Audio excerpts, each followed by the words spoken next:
दोस्तों, आज की कहानी है ब्लैक फॉरेस्ट की, जो मेरी पसंदीदा हॉरर सीरीज में से एक है।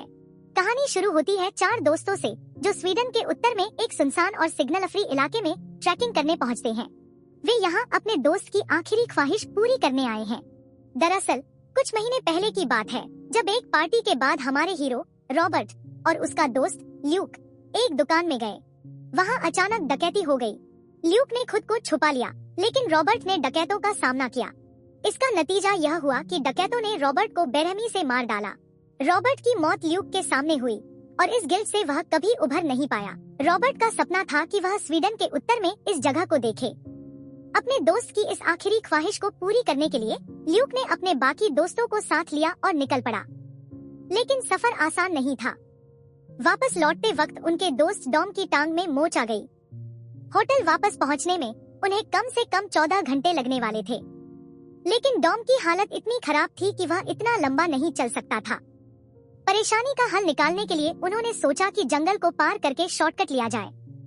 यह फैसला उनकी जिंदगी का सबसे बड़ा गलती साबित होने वाला था। जंगल में घुसते ही उनकी कंपास ने काम करना बंद कर दिया।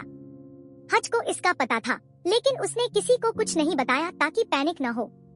हच ने सोचा कि बस सीधे चलते रहेंगे तो जंगल से निकल जाएंगे।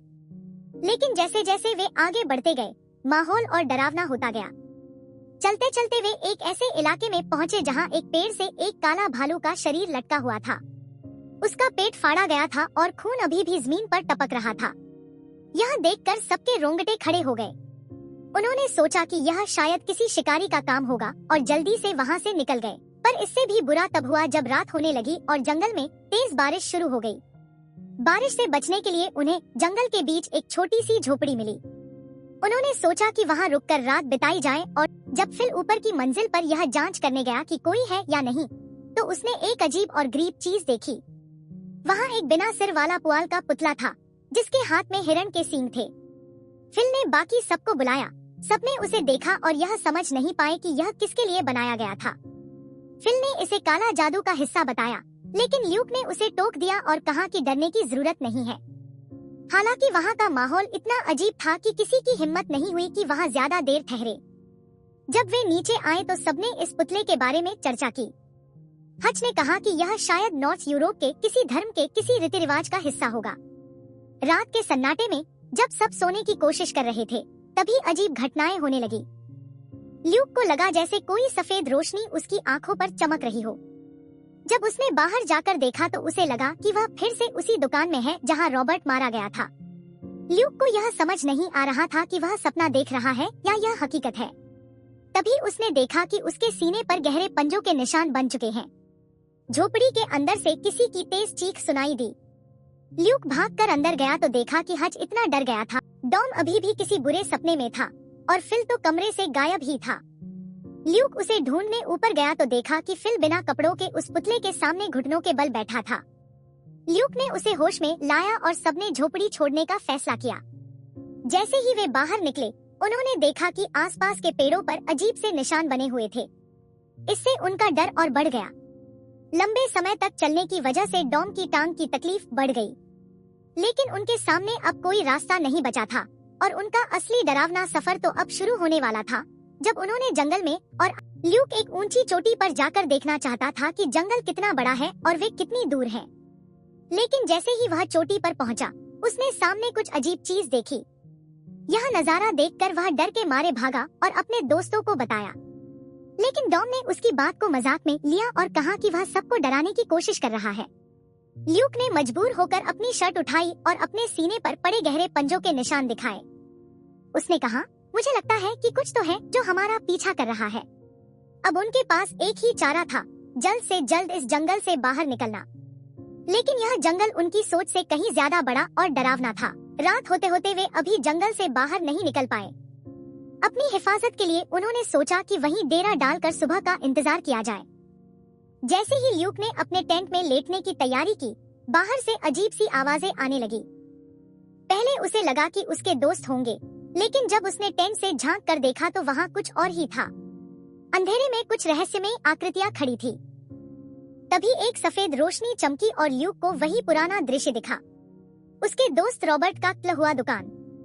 इस बार ऐसा लगा जैसे गुंडे उसे ही देख रहे हों। ल्यूक डर के मारे फिर से टेंट में वापस चला गया। तभी एक विशाल छाया टेंट के बाहर नजर आई। अचानक उसके दोस्त का टेंट किसी ने खींच लिया और ल्यूक उस डरावने सपने से जाग गया।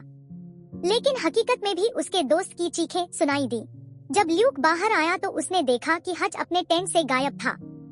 बाकी दोनों दोस्त डर के मारे कांप रहे थे। तभी जंगल के अंदर से एक जोरदार दहाड़ सुनाई दी। हच की चीखें भी उसी ओर से आ रही थी। बिना कुछ सोचे वे सब हच को ढूंढने के लिए दौड़ पड़े। पूरी रात ढूंढने के बावजूद न तो हच मिला और न ही जंगल से बाहर जाने का रास्ता। सुबह तक थक हार कर उन्होंने फैसला किया कि पहले यहाँ से बाहर निकला जाए और फिर मदद लेकर वापस आना चाहिए। उन्होंने वही दिशा पकड़ी जो शुरुआत में तय की थी।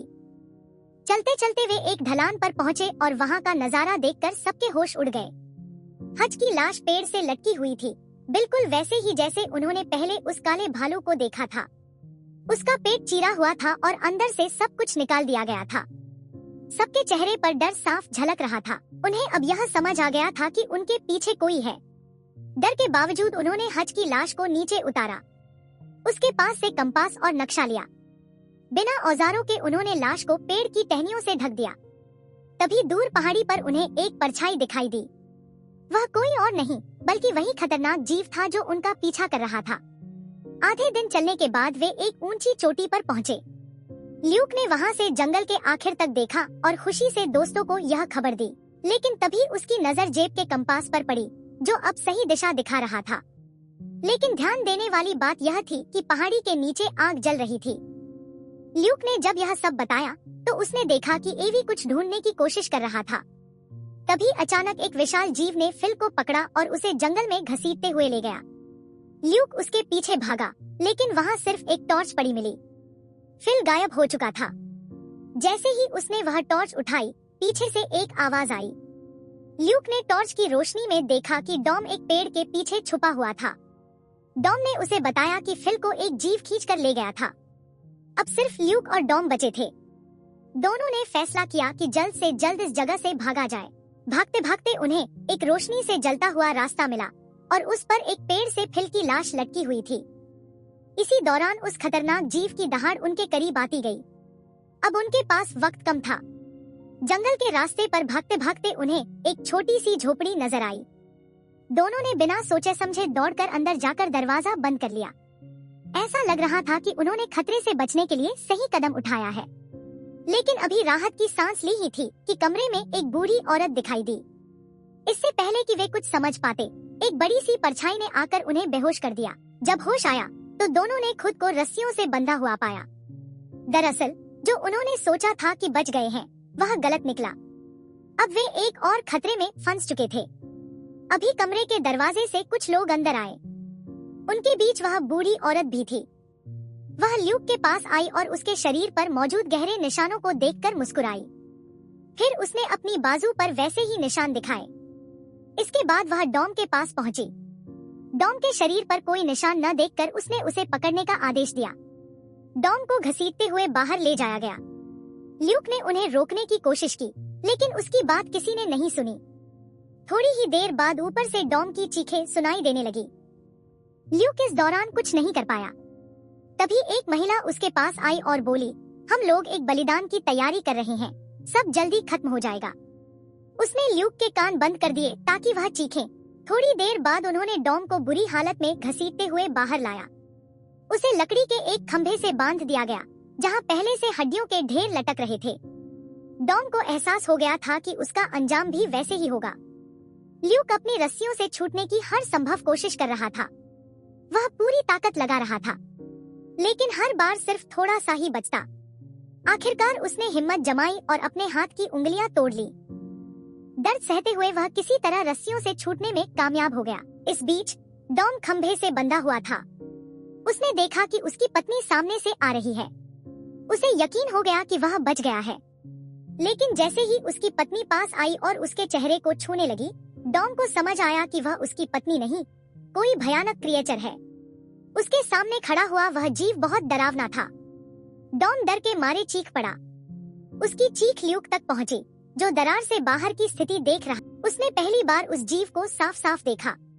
वह जीव डॉम को खींचते हुए पेड़ के पास ले गया और उसे वैसे ही लटका दिया जैसे पहले हड्डियां टंगी हुई थी। कुछ ही समय बाद डॉम की कहानी खत्म हो गई। जब यह सब खत्म हो गया तो एक सुनहरे बालों वाली लड़की ल्यूक के कमरे में खाना लेकर आई। ल्यूक ने जल्दी से अपने हाथ छुपा लिए। जब लड़की वापस जाने लगी तो ल्यूक ने उससे पूछा, यह बाहर का पुराना आखिर है कौन? लड़की ने पहले अनसुना किया, लेकिन फिर उसने जवाब दिया। लड़की ने कहा, वह तो तुम्हारे दर्द को देखता है, उसे खत्म करने के लिए तुम्हें चुना है। यह कहकर उसने दरवाजा बंद कर दिया और वहाँ से चली गई। महिला के जाने के बाद ल्यूक को एहसास हुआ कि उसके पास समय बहुत कम है और उसे जल्द से जल्द भागना होगा। जैसे ही वह दरवाजे की ओर बढ़ा, बूढ़ी औरत आ गई। ल्यूक जल्दी से ऊपर के कमरे में छिप गया। वहाँ उसने सुना कि कमरे के अंदर से कुछ आवाजें आ रही थी। जिज्ञासा से उसने पास में रखी मशाल उठाई और दरवाजा खोला। अंदर का नजारा देखकर वह हैरान रह गया। वहाँ कई लोग बैठे थे, रो रहे थे। हिम्मत जुटाकर वह कमरे के अंदर और गहराई में गया। वह यह देखकर चौंक गया कि लोग मरे हुए नहीं थे। उसी वक्त उसे समझ में आया कि अमर का मतलब इन लोगों के लिए यह था कि वे न इंसान रहे थे और न ही पूरी तरह मुर्दा। अपने दोस्तों का बदला लेने के लिए ल्यूक ने मशाल उठाकर उन्हें जलाना शुरू कर दिया। इसी दौरान उस भयानक क्रिएचर को यह एहसास हो गया कि उसके सभी अनुयायी खत्म हो रहे हैं। गुस्से से भरा प्राणी तेजी से वहाँ की ओर भागा। डर के मारे बाकी लोग जमीन पर घुटनों के बल बैठ गए और ल्यूक की ओर देखने की भी हिम्मत नहीं। ल्यूक ने गोदाम से एक राइफल उठाई और आत्मरक्षा के लिए तैयार हो गया। जैसे ही वह बाहर निकलने वाला था, उसने देखा कि क्रिएचर दरवाजे पर खड़ा था। ल्यूक ने तुरंत साइड वाले दरवाजे से भागने की कोशिश की। बहुत मुश्किल से भागते भागते उसने दूर देखा कि क्रिएचर ने एक महिला की लाश उठा रखी थी। ल्यूक ने अपना गुस्सा शांत कर प्राणी पर ध्यान दिए बिना मौका देखकर राइफल उठाई और उसे गोली मार दी। गोली चलाने के बाद क्रिएचर ने ल्यूक को देख लिया और अब उसका लक्ष्य ल्यूक बन गया। ल्यूक ने अपनी पूरी ताकत से भागने की कोशिश की, लेकिन 2 पैरों वाला इंसान 4 पैरों वाले क्रिएचर से तेज नहीं दौड़ सकता। जल्द ही क्रिएचर ने उसे पकड़ लिया और उसकी जोरदार दहाड़ सुनाई दी। ल्यूक को क्रिएचर ने भ्रम में डाल दिया। उसने देखा कि उसके पीछे पीछे रोशनी की एक कतार सी चल रही है। अजीब क्रिएचर अब उसके और करीब आ चुका था। ल्यूक ने ज्यादा न सोचते हुए उल्टे पैर दौड़ना शुरू कर दिया। जैसे ही वह एक दुकान के पास पहुंचा, क्रिएचर ने दूसरी तरफ से उसे टक्कर मार दी। ल्यूक के हाथ से कुल्हाड़ी गिर गई। ल्यूक ने देखा कि प्राणी उसके ठीक पीछे खड़ा है। जैसे ही वह चलने की कोशिश करता, क्रिएचर उसे पकड़कर जमीन पर गिरा देता और उसे अपनी गुलामी स्वीकार करने पर मजबूर करता। क्रिएचर ने अनुष्ठान शुरू किया, लेकिन तभी ल्यूक ने जमीन पर पड़ी कुल्हाड़ी देखी। ल्यूक ने कुल्हाड़ी उठाई और जैसे ही क्रिएचर ने उसे दबाने की कोशिश की, उसने कुल्हाड़ी से क्रिएचर पर जोरदार हमला कर दिया। क्रिएचर दर्द में कराने लगा। ल्यूक ने मौके का फायदा उठाकर जंगल की ओर दौड़ लगाई। जल्द ही उसने जंगल पार कर लिया। पीछे मुड़कर देखा तो उसे समझ आया कि क्रिएचर शायद जंगल के बाहर नहीं आ सकता। ल्यूक ने गुस्से में प्राणी की ओर देखकर जोर से चिल्लाया। अपने दोस्त की मौत का बदला लेते हुए आखिरकार ल्यूक ही अकेला जिंदा रह पाया और इस भयानक जंगल से बाहर निकल सका। क्रिएचर ने इसे इसलिए चुना था क्योंकि उसने सबके सपनों को देखा था और ल्यूक के मन के डर और उसके कमजोर इरादों का पता लगाया था। लेकिन ल्यूक ने अपनी कमजोरी पर जीत हासिल की और उस क्रिएचर को हरा दिया।